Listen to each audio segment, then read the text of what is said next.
peruanos también residen en ese país. En fin, para conocer en líneas generales el tema, vamos a conversar con José Tello, experto en temas electorales, para que nos oriente. José, muy buenas noches, bienvenido.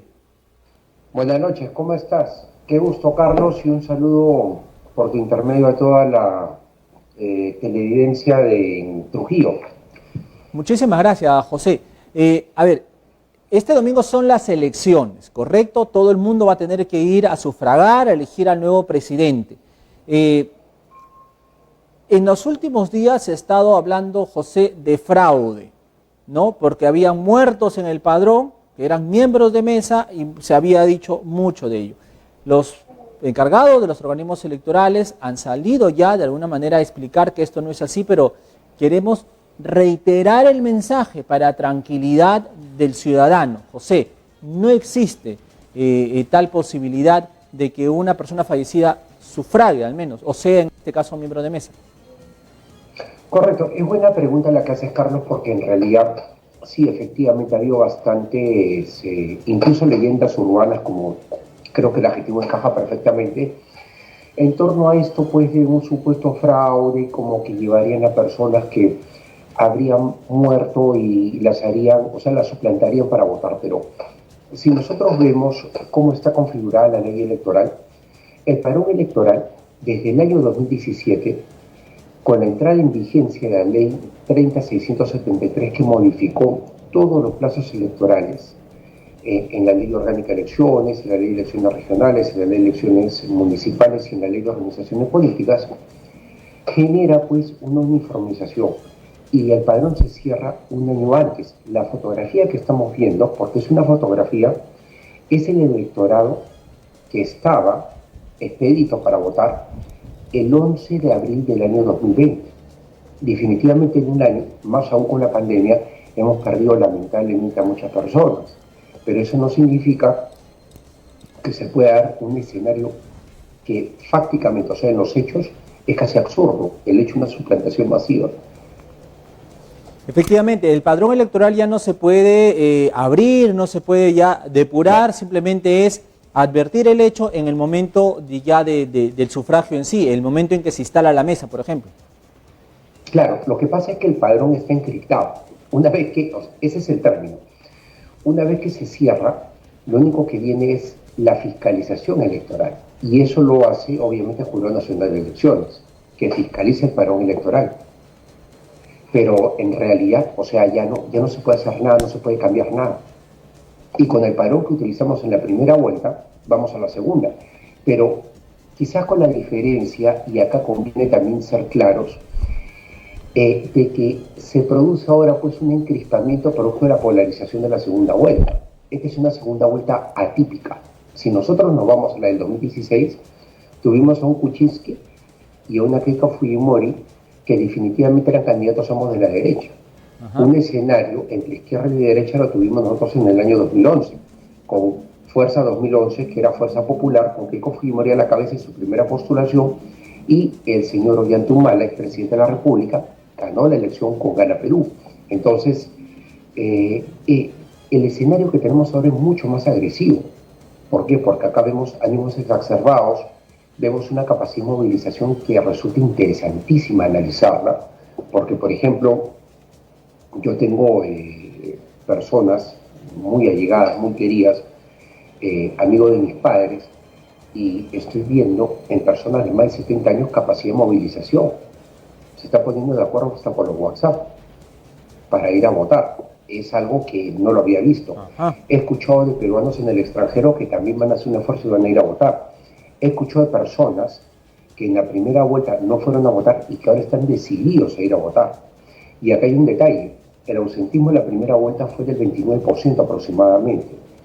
Lo histórico es entre 20 y 22%, más o menos por ahí, 21% para ser exacto, más o menos una ratio, si hacemos nosotros un corte desde la elección del año 2006, en la cual salió, como recordemos, electo Alan García Pérez, porque nosotros desde el retorno a la democracia tenemos la elección de Toledo, García Pérez, Humala, Kuczynski y bueno, ahora quien decida el pueblo el 6 de junio próximo. Ahora, como bien dices, es una segunda vuelta atípica. En realidad, este proceso electoral es atípico el peruano, considerando el tema de la pandemia. En la primera vuelta hubo mucho desconcierto en torno a salir a votar, me voy a contaminar, en fin. Pero ahora como que ya se tiene mucho más seguridad, ya hay personas vacunadas, adultas mayores ya están vacunadas, ya se conoce un poco más los temas de prevención, así que la movilización, como bien dice, o sea, las personas, los ciudadanos, parece que esta vez están decididos a ir a emitir su voto, a ejercer su derecho de elegir. Claro, pero es interesante ver eso porque nosotros, correcto, lo de la vacuna ha influido, todos los televidentes son conscientes, allá por la región de La Libertad, que el proceso pues ha sido un proceso lento, quizás al inicio fue algo que no se visoraba como exitoso, pero si algo podemos reconocer al actual gobierno de transición y emergencia, es que por lo menos lo comprometido y el trabajo desplegado con el tema de las vacunas ha sido, digamos, cumplido, ha sido en cierta manera dentro de lo esperado. Ha podido ser mejor, pero no ha estado mal. Y eso da la tranquilidad, como bien lo señalas, para ir a votar.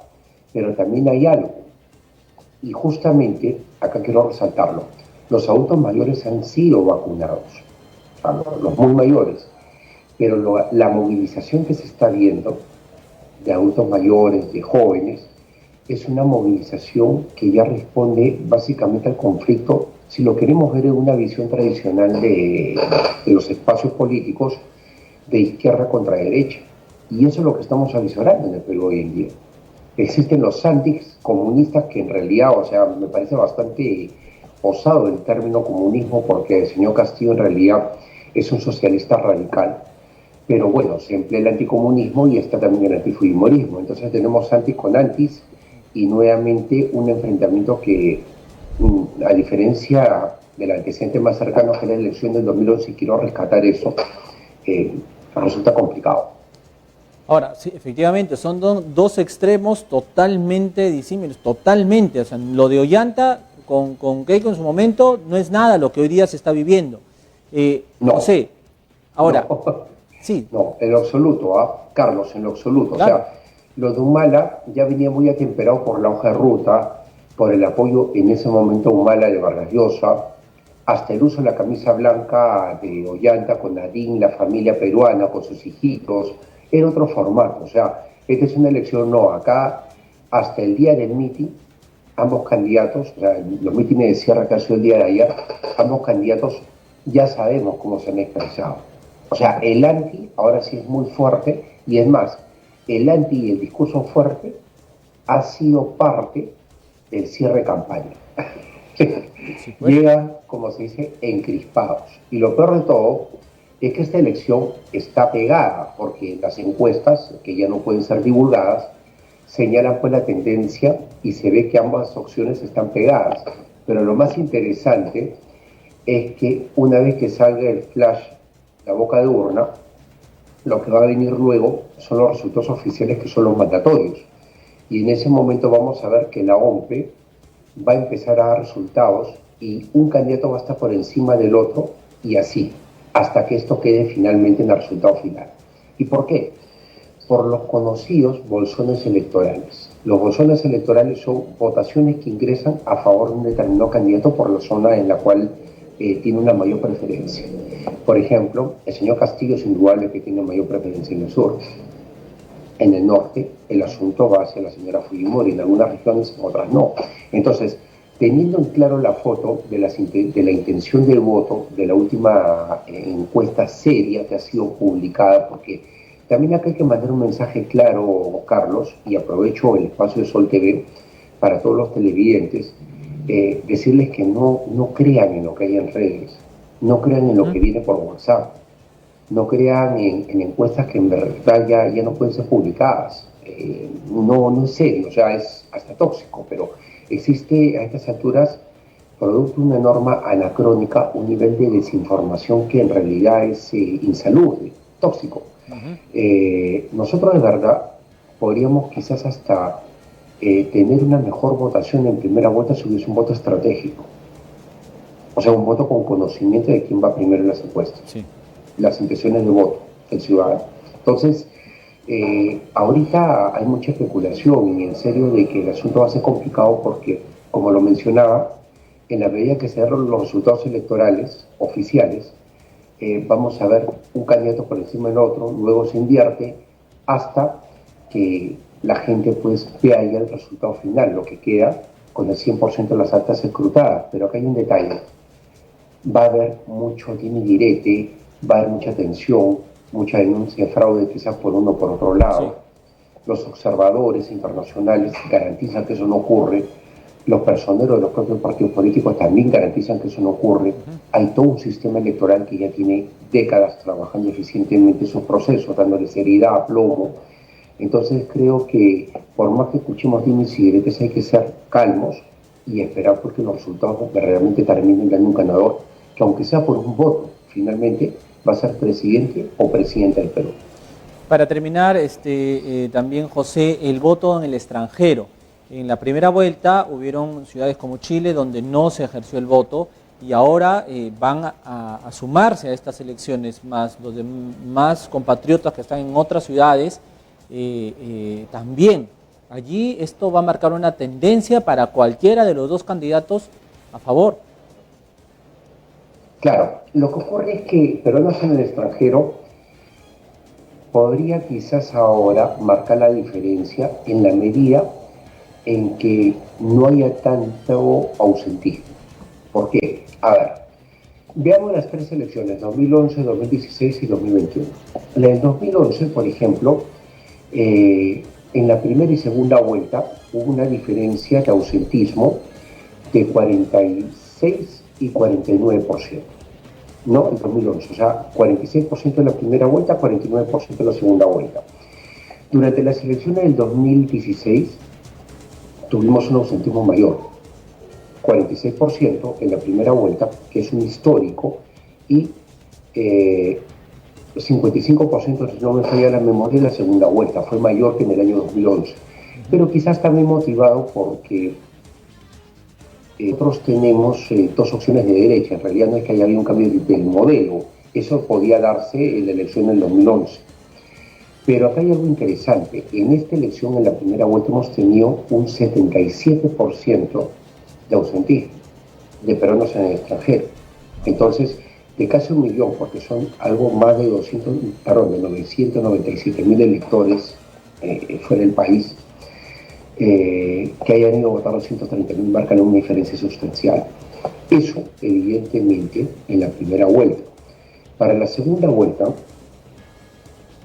a pesar de que durante la primera vuelta también hubo el problema del COVID en el extranjero, porque los países todos tienen diferentes procesos de vacunación, problemas económicos, porque así como la economía está golpeada, acá también está golpeada afuera y nuestros compatriotas no la están pasando muy bien tampoco fuera del país, nosotros advertimos un incremento más que sustancial en lo que era el ausentismo.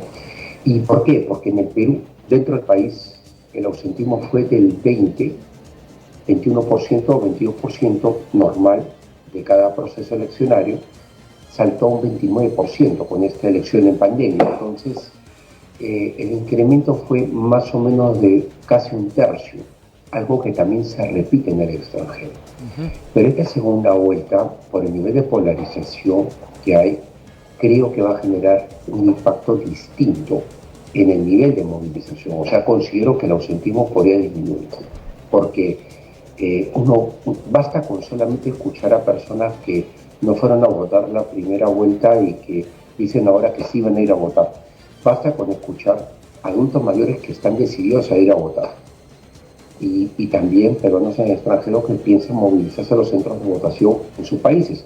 Más allá de que Chile también entra ahora al conteo de votos. Claro. Porque recordemos que el 11 de abril pasado Chile no formó parte del conteo de votos porque no se produjo ahí la elección, dado que el país, obviamente el país soberano, el hermano país del sur, había decidido que por un incremento de los casos de COVID suspendía las elecciones.